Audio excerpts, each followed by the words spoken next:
True media house news 24 में आपका स्वागत है। इस वक्त की अगर मैं बात करूं तो राजधानी देहरादून में मौजूद हूं इसी रोड पर, और यहां पर आप मेरे पीछे एक बैनर देख रहे हैं शाइशा कुरैशी का, राष्ट्रीय महासचिव भारतीय किसान यूनियन किसान सरकार से।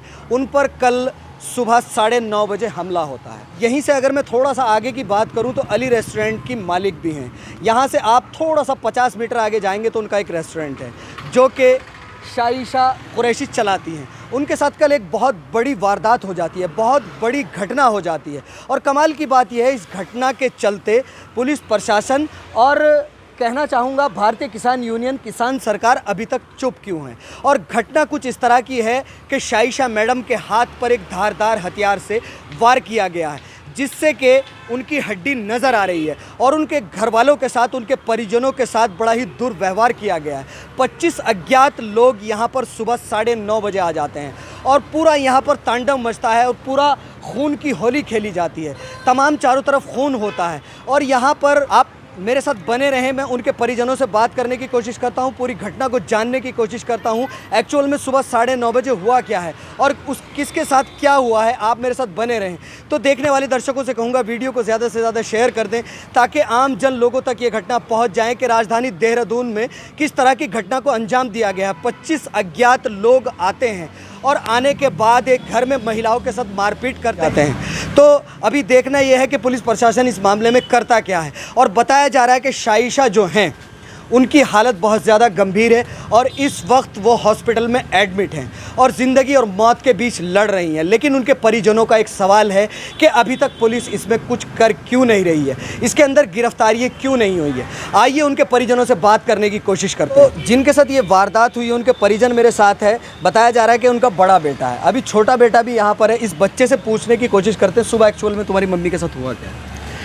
एक्चुअल में मैं स्कूल में था और मुझे इस बारे में कोई जानकारी नहीं है। और मेरी मम्मी अभी ऋषिकेश एम्स में अभी जैसे आप बता रहे हो कि आप स्कूल में थे और यहाँ पर इतनी बड़ी घटना हुई है, आपकी मम्मी अभी हॉस्पिटल में है, तो आप पुलिस प्रशासन से क्या चाहते हैं? कल से अब तक इसमें हुआ क्या है? उन्होंने कोई एक्शन नहीं लिया है और उनका हाथ भी बहुत गंभीर तरीके से यहाँ से उन्होंने काट दिया है। और मैं चाहता हूँ कि पुलिस इस पे फुली कार्रवाई करे और मेरी मम्मी को इन लोगों से मुक्ति दिलाए। ये कौन लोग हैं बेटा? जो जावेद वकील हैं, वो एक एडवोकेट हैं और वो जो मेरी फूफो हैं शाजिया, वो जावेद वकील से ये चीज़ें करवा रही हैं जिससे कि उन्हें ये प्रॉपर्टी मिल जाए। तो लगातार आप देख ही रहे हैं एक मासूम बच्चा जिसको कुछ पता नहीं होता, आज उसकी मम्मी के साथ वारदात हुई है और लगातार वो बच्चा कह रहा है कि जिन लोगों के ये नाम ले रहा है, जिन पर ये आरोप लगा रहा है, उन लोगों के लिए कह रहा है कि वो चाहते हैं कि प्रॉपर्टी का मामला है, ये प्रॉपर्टी खाली हो जाए। वहीं पर मेरे साथ उन मैडम की मम्मी मौजूद है, उनसे बात करने की कोशिश करता हूँ। क्या नाम है आपका? मेरा नाम सरवर जहाँ है। कल क्या हुआ था? कल ये हुआ था 9:30 के करीब, 9:15 के करीब ये यहाँ पे आए गुंडागर्दी करने और यहाँ पे जो है मेरी बेटी को कि इसे निकालो, कहाँ है ऐसा। उस समय घर पे कौन कौन था? बस सिर्फ मैं और मेरी छोटी बेटी थी। घर में 2 महिलाएं हैं और राजधानी देहरादून में इतनी बड़ी वारदात हो जाती है कि दबंगई और बदमाशी से धारदार हथियार लेकर आते हैं और इस वारदात को अंजाम देते हैं। और वो जो पीड़ित है वो हॉस्पिटल में ज़िंदगी और मौत से लड़ रही है और उनकी जो माताजी हैं वो अपना दर्द बयां कर रही हैं और अपने दर्द को बता रही हैं कि हुआ क्या है। मेरी भी गले की चेन काट दी, पता नहीं काटी क्या करा, एक कान का कुंडल जो वो धार जो ले रहा था उससे। अच्छा, और मेरी ये छोटी बेटी मुझे बचाने लगी तो उसको भी क्या नाम, एक औरत इतनी मोटी सी उसे पकड़ के इधर को खींचने लगी कि इसको भी काटेंगे।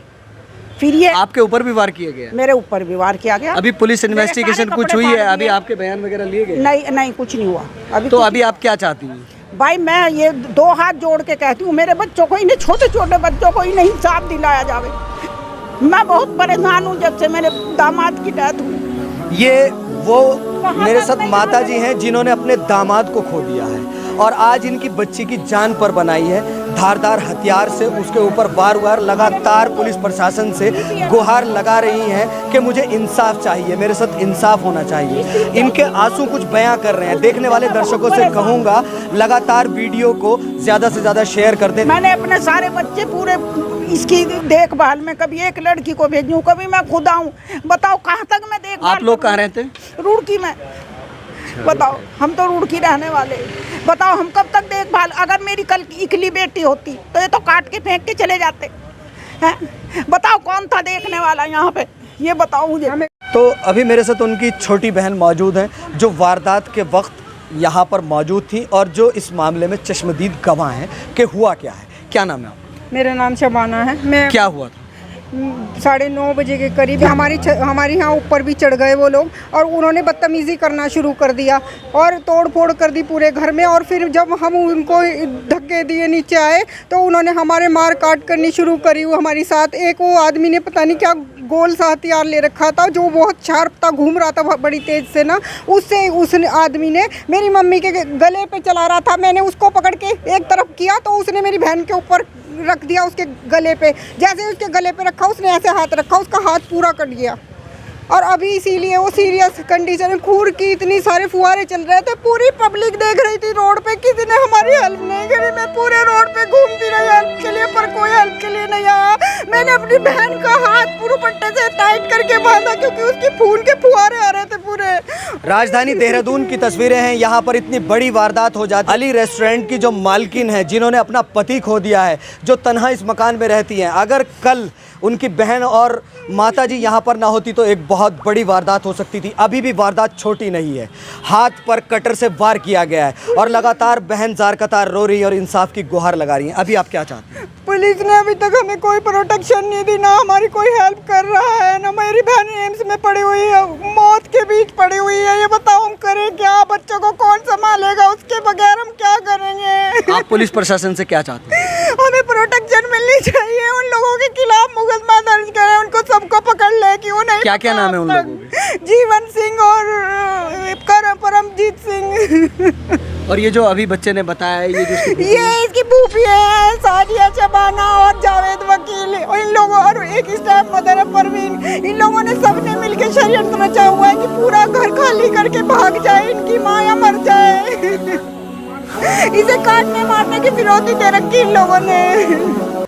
लगातार आपने देखा किस तरह से ये आंसू हैं, ये एक बहन के आंसू हैं जिसकी बहन के हाथ पर बताया जा रहा है कि धारदार हथियार से वार हो जाता है और वो एम्स हॉस्पिटल में अभी भी एडमिट हैं और ज़िंदगी और मौत से लड़ रही हैं। अभी मेरे पीछे उनकी माताजी हैं, वो भी जार कतार रो रही हैं और बताया जा रहा है, माताजी का कहना ये है कि सोने की चैन भी इनकी उस हादसे में चली जाती है और इनके कान से एक सोने का कुंडल बता रही हैं, वो भी चला जाता है। तो लगातार देखने और सोचने वाली बात यही है कि इस मामले में अभी तक कुछ हुआ क्यों नहीं है। इन लोगों का कहना यह है कि अभी तक कोई गिरफ्तारी नहीं हुई है, कोई इन्वेस्टिगेशन नहीं हुई है। आप इस मामले में किससे मिले थे? इस मामले में हम वहाँ पे पहले डाला डालन वाला में गई थी मेरी बहन इसी जख्मी हालत में। फटाफट से मैंने उसके हाथ पे चुन्नी बांधी थी टाइट करके ताकि खून ना बहे। तो इन लोगों ने बोला वहाँ की पहले अपना ट्रीटमेंट कराने के लिए पुलिस वालों ने कोरोनेशन हॉस्पिटल में एडमिट कराया उसको। कोरोनेशन वालों ने बोला कि इसकी ज़्यादा सीरियस कंडीशन है, उन्होंने एम्स ऋषिकेश रेफ़र कर दिया था। अभी फिलहाल अभी भी वो हॉस्पिटल में एडमिट है और उसके बच्चों के साथ हमें छोटे छोटे बच्चे ने तो अभी कुछ भी नहीं पता। ये बताइए कौन हेल्प करेगा इनकी अगर इनकी माँ को कुछ हो गया? अभी वो तहरीर दिखाएंगे जो ये एफआईआर की थी पुलिस वालों ने रात 9 साढ़े 9 बजे करीब हादसा। तो लगातार आप देख ही रहे हैं 9:30 बजे का हादसा है और ये एफआईआर की गई है, ये इनके हाथ में है। लगातार ये इस एफआईआर के माध्यम से ही पुलिस प्रशासन से गुहार लगा रही हैं कि इनको पुलिस प्रोटेक्शन मिलनी चाहिए क्योंकि इस घर को ख़तरा है। जब इतनी बड़ी वारदात हो जाती है, कर चुके उनके खिलाफ, ये तीसरी बार है, कोई एक्शन नहीं है। तो लगातार आप देख ही रहे हैं, परिजन कह रहे हैं कि तीसरी बार ये हमला हुआ है, तीसरी बार ये इस वारदात को अंजाम दिया है। ऐसे तो हमारे पूरे परिवार वाले मर जाएंगे, कौन लेगा एक्शन? ये बताइए, सारे बच्चों को भी मार डालेंगे वो लोग, बहुत खतरनाक है। ये बताओ आप, हमारे लिए कौन खड़ा हुआ है? तो लगातार आप देख ही रहे हैं, ये आंसू बहुत कुछ बयां कर रहे हैं। देखने वाले दर्शकों से कहूँगा वीडियो को ज़्यादा से ज़्यादा शेयर कर दें ताकि आम जन लोगों तक ये घटना पहुंच जाए और लोगों को पता लगे कि जब इस तरह के रेपुटेटेड लोग ही सेफ़ नहीं हैं तो आम आदमी का क्या होगा। बात हो रही है अली रेस्टोरेंट की जो मालकिन है, जिन्होंने अपना पति भी खोया है, अपने ससुर को भी खोया है, आज वो यहाँ पर रहती हैं। मामला पूरा का पूरा समझ में आ रहा है कि सिर्फ़ और सिर्फ प्रॉपर्टी का मामला है। जिस तरह से उनको प्रताड़ित किया जा रहा है, जिस तरह से उनके ऊपर वार किए जा रहे हैं, जिस तरह से उनको जो है डराया और धमकाया जा रहा है, इतने डर गए हैं, इतने सहम गए हैं इस घर के लोग कि जार कतार रो रहे हैं और इंसाफ की गुहार लगा रहे हैं। कि न्यूज़ में योगी जी ने महिलाओं के लिए सख्त से सख्त कार्रवाई करने के लिए बोला है सारे अधिकारियों को, और यहाँ पे मैं समझती हूँ कि यहाँ पे भी एक्शन होना चाहिए। महिलाओं के लिए कोई तो सुरक्षा हो, कम से कम अपने घर में सेफ तो रहें, अपने बच्चों को तो पाल सकें। अगर उनके साथ कोई हस्बैंड या फिर कोई भी जेंट्स नहीं होगा तो क्या उनकी ज़िंदगी नहीं चलेगी, ये बताइए आप। और दूसरी बात है, मैं डीजीपी सर से, एसएसपी सर से और धामी जी से मैं हाथ जोड़ के प्रार्थना करती हूँ कि मेरी बहन की रक्षा करें, उसको बचाएं, वो मर जाएगी। ये लोग षड्यंत्र से मार देंगे। इसके बच्चों को अभी आप देख लें, छोटे छोटे बच्चे हैं, हम कैसे कर पाएंगे इनका। हम बहुत परेशान हो चुके हैं। तो लगातार आप देख ही रहे हैं, श्री पुष्कर सिंह धामी जी से भी गुहार लगाई जा रही है कि इस मामले को अपने संज्ञान में लें, क्योंकि मामला बहुत बड़ा है। धारदार हथियार से वार किया गया है और वार भी किसी नॉर्मल आदमी पे नहीं किया गया है। अली रेस्टोरेंट की जो मालकिन है उनके ऊपर किया गया है। ये उनकी बहन मेरे साथ मौजूद हैं। लगातार डीजीपी साहब से भी गुजारिश की जा रही है कि इस मामले को अपने संज्ञान में ले। एसएसपी सर की प्राथमिकता में शामिल है कि पीड़ितों के साथ रियायत बरती जाए। तो लगातार आप देख सकते हैं कल की वारदात है, क्या कुछ इन पीड़ितों के साथ हो रहा है और क्या कुछ इनके साथ हो गया है। आपसे जानना चाहूँगा, जो पीड़िता हैं जिनके साथ ये वारदात हुई है कल, तो वो आपकी क्या लगती है? ये मेरे परिवार है भाई, मेरे परिवार का हिस्सा है। आपको कब पता लगा इस वारदात के बारे में? मुझे करीब 9, साढ़े 9, 10 बजे समथिंग यहाँ से फ़ोन गया कि भाई देहरादून आ जा। हमारे पर सरदारों ने चढ़ाई कर दी और मनव्वर को, जो साइशा को जान से मारने का काम कर रखा। इन लोगों ने हथियार लेके आ रखे, करीब 20-25 आदमी थे और कुछ गुंडी महिला भी ले रखी थी साथ में, जो हमारी माँ बहनों के साथ भी बदतमीजी करके गई हैं यहाँ पे। अच्छा, तो अभी क्या लगता है, जैसे कि किसान यूनियन सरकार से भी मैडम ताल्लुक़ रखती हैं, तो इसमें क्या होना चाहिए? इतनी बड़ी वारदात को अंजाम दे दिया जाता है, तो अभी आपको क्या लगता है इस मामले में क्या होना चाहिए और कौन से थाने में इसकी रिपोर्ट गई है? क्या कुछ हमने भाई थाना डालनवाला पड़ता है, हमने वहाँ से अपनी एप्लीकेशन भी दी, मुकदमा दर्ज भी हो गया उनके खिलाफ, और सीओ साहब के भी संज्ञान में मामला है। एसएसपी डोभाल जी है, नहीं डोभाल, हाँ सॉरी, एसपी सिटी डोभाल है, एसएसपी के भी संज्ञान में है और माननीय मुख्यमंत्री सीएम साहब की भी संज्ञान में है। पर ये कि अपराधी तो खुले घूम रहे हैं भाई, कोई एक्शन नहीं लिया जा रहा हमारी तरफ से। अब बताओ, जो आदमी घर चल के हमारी बहन को मारने आया कल, वो तो अच्छी बात है कि बच्चे स्कूल जा रखे थे, वरना इन्हें भी निपटा देते कल में आके। क्या गारंटी ला, हमें तो कोई सुरक्षा नहीं मिल पा रही, बताओ। और हमने इतनी एप्लीकेशन दे रखी चौकी थाने में, अगर किसी पे कार्रवाई तो बता दो। हमारी कोई कार्रवाई नहीं होती हमारी किसी पे। एसएसपी साहब भी ऊपर से, हम एसएसपी साहब के पास जाते हैं, हमें लोग कार्रवाई करते हैं बड़े अधिकारी, जैसे ही थाना डालनवाला में चौकी में आ जाती है तो कोई कार्रवाई नहीं होती जी। तो ये एक बहुत बड़ी बात है। एसएसपी दिलीप सिंह कुंवर जी जो हैं, उनकी प्राथमिकता में शामिल है कि शिकायतकर्ता की तुरंत सुनना। जब एसएसपी दिलीप सिंह कुंवर जी अपने ऑफिस से फ़ोन करते हैं अपने से नीचे अधिकारियों को, तो भैया का आरोप ये है कि वो लोग इसमें एक्टिव नहीं होते और ना ही इसमें कोई काम होता है। तो इस बारे में आप एसएसपी सर के जैसे संज्ञान में है, तो एसएसपी सर से क्या कहना चाहेंगे? उन्हें अपराधियों को देखो जेल करे जाए, और जो बच्चे हैं ये जो है, इन्हें देखो 2 नहीं 4 नहीं, एक कांस्टेबल हमें घर पे यहाँ से उपलब्ध करा दिया जाए। देखो, बच्चों की सुरक्षा होगी, घर की सुरक्षा होगी। अब माँ बहनों की देख लेना, बेचारी को हर टाइम में गिड़गिड़ाती है। अब बताओ भाई, अब देखो यही है कि मेरी तो सभी से हाथ जोड़ के, एसडीएम साहब से, डीएम से, हमारे एसएसपी, एसपी, मुख्यमंत्री सचिव, जो भी हमारे उचित पदों पर अधिकारी है, ठीक है, मेरी सबसे उनसे हाथ जोड़ के विनती है कि इस फैमिली का ध्यान करें, इनकी मदद करें, ठीक है। अभी आज यूपी का मैं वो पढ़ रहा था, वहाँ के सीएम साहब ने अपराध जाके बल्लू डेजर फिरवा दिया। देखो, जब यूपी की सरकार हो रही है तो हमारी सरकार को भी अलर्ट होना चाहिए। अपराधियों को अगर आज हम मौका देंगे, आज मेरी बहन पर वार करा गया, कल को मेरे पे भी वार होगा, क्योंकि मैं मीडिया के सामने कह रहा हूँ। ऐसा 101% होगा। उन लोगों की संपत्ति पर नज़र है, उनकी छोटे छोटे बच्चों पर नज़र है, हमारी माँ बहनों पर नज़र है उनकी। बताओ, हमें तो देखो, हमारा तो कहना भाई मीडिया द्वारा, क्योंकि हमारी ऊपर सुनवाई होती है, मैं लोग फ़ोन भी करते हैं, ऐसे नहीं कि नहीं है, गए सुनवाई करती है। जैसे ही डालने वाला में एप्लीकेशन है वो डिस्ट्रिक्ट में डाल दी, उसमें कोई कार्रवाई नहीं होती। मेरी तो सबसे ये आवाज़ जोड़ के कि जो हमने एप्लीकेशन दे रही है ना, हमने पीछे भी मुकदमे दर्ज कराए थे, उनमें मुकदमे में कुछ भी नहीं हुआ, ये चूँकि तो पेंडिंग में पड़ेगी हमारे।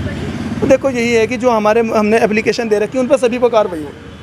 सोचने वाली बात है, 2-3 एप्लीकेशन दी जाती हैं, उन पर कोई कार्रवाई नहीं होती। जब उन पर कार्रवाई नहीं होती तो जो आरोपी हैं उनके हौसले बुलंद हो जाते हैं, और इस तरह के हौसले बुलंद हो जाते हैं कि वो यहाँ पर कल 9:30 बजे आके एक बहुत बड़ी वारदात को अंजाम दे देते हैं, जिसके अंदर जान का भी खतरा था। अगर मैडम के हाथ पे ना लग के गले पे लग जाता तो शायद पूरे उत्तराखंड की राजधानी देहरादून की आंखें खुल सकती थी। अभी सबकी आंखें बंद क्यों हैं?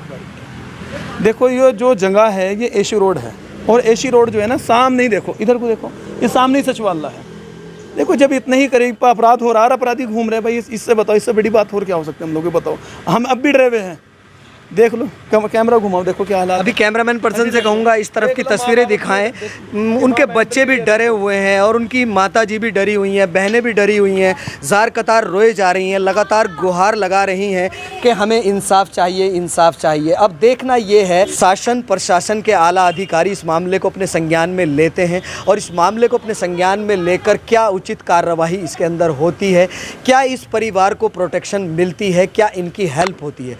दोस्तों आपसे फिर मैं निवेदन करूंगा कि वीडियो को ज़्यादा से ज़्यादा शेयर कर दें, इन मासूम चेहरों को देखें। इनके साथ कल इतनी बड़ी वारदात हुई है, इतनी बड़ी घटना हुई है, लेकिन अभी तक इन लोगों का कहना ये है कि आरोपी खुले घूम रहे हैं, उनके विरुद्ध कोई भी उचित कार्रवाई नहीं हुई है। ये एक अहम सवाल है, उत्तराखंड शासन प्रशासन के लिए बहुत बड़ा सवाल है, बहुत बड़ी घटना को अंजाम दिया गया है। तो दोस्तों कैमरामैन सारुल के साथ सलमान अली की रिपोर्ट।